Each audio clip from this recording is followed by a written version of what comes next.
Guys, यह हमारा video number है चौथा और आज हम इस तरह के हिंदी के वाक्य को इंग्लिश में बनाना सीखने वाले हैं। जैसे कि वो बात अलग है मैं कुछ नहीं कहता, वो बात अलग है वे नाखुश है, वो बात अलग है वह मुझे भूल गई, वो बात अलग है मैं उस दिन चुप था। तो यहाँ कॉमन क्या है, यहाँ सेम है, वो बात अलग है।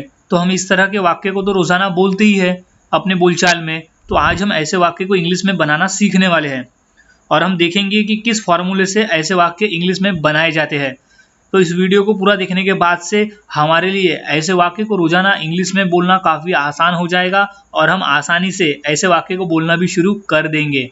तो ऐसे वाक्य को इंग्लिश में बनाने के लिए हम एक इंग्लिश सेंटेंस फॉर्मूले का उपयोग करते हैं, जिसकी मदद से हम बड़ी ही आसानी से ऐसे वाक्य को इंग्लिश में बनाना सीख जाएंगे।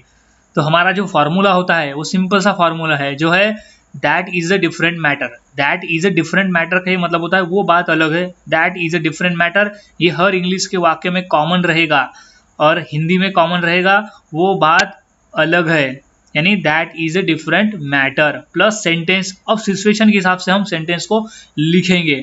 तो हमारा जो कंप्लीट फॉर्मूला बनता है वो है that is a different matter plus sentence, जो है वो बात अलग है। तो अब हमने फार्मूला देख लिया। अब फार्मूले के आधार पे हम वाक्य को इंग्लिश में बनाना सीखते हैं। हमारा पहला वाक्य है वो बात अलग है मैं कुछ नहीं कहता। वो बात अलग है मैं कुछ नहीं कहता। तो इंग्लिश होगी that is a different matter. That is a different matter यानी वो बात अलग है, मैं कुछ नहीं कहता। तो I don't say anything. I don't say anything यानी मैं कुछ नहीं कहता, वो बात अलग है। दूसरा वाक्य है वो बात अलग है वह यहाँ नहीं आता। वो बात अलग है वो यहाँ नहीं आता। तो इंग्लिश होगी that is a different matter he does not come here. वो बात अलग है वह यहाँ नहीं आता। तो that is a different matter he does not come here. तो इस तरह से हम इस सेंटेंस फॉर्मूले की मदद से वो बात अलग है वाले वाक्य को बड़ी ही आसानी से बना सकते हैं और रोजाना बोल सकते हैं। कुछ और वाक्य देख लेते हैं और आसानी से समझने के लिए। जैसे वो बात अलग है हम चुप थे। वो बात अलग है हम चुप थे। तो इंग्लिश होगी that is a different matter. That is a different matter यानी वो बात अलग है हम चुप थे। तो we were quiet. We were quiet यानी हम चुप थे। तो वी वर आएगा, आर नॉट मिस्टेक। तो वी वर क्वाइट। अब वो बात अलग है वे नाखुश है। वो बात अलग है वे नाखुश है। तो इंग्लिश होगी that is a different matter. That is a different matter यानी वो बात अलग है वे नाखुश है। तो दे आर अनहैप्पी। वे नाखुश है तो दे आर अनहैप्पी। तो इस तरह से हम that is a different matter का प्रयोग करके वो बात अलग है वाले वाक्य को इंग्लिश में बना सकते हैं। कुछ और वाक्य देख लेते हैं प्रैक्टिस के लिए, ताकि हमें जितना प्रैक्टिस हम ऐसे वाक्य को लेकर करेंगे हमारे लिए उतना ही आसान होगा।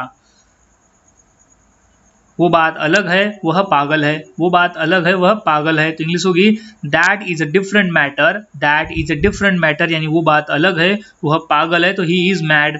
वह पागल है तो ही इज मैड यानी वह बात अलग है। दूसरा, वो बात अलग है वह मुझे भूल गई। वह बात अलग है वह मुझे भूल गई। तो इंग्लिश होगी that is a different matter. That is a different matter she forgot me. She forgot me यानी वह मुझे भूल गई। तो इस तरह से हम बड़ी ही आसानी से ऐसे वाक्य फॉर्मूले से बना सकते हैं। बस हमें इस फॉर्मूले को याद में रखना होगा और रोजाना प्रैक्टिस करते रहना होगा, ताकि हम इस तरह के वाक्य को इंग्लिश में बनाना सीख जाए।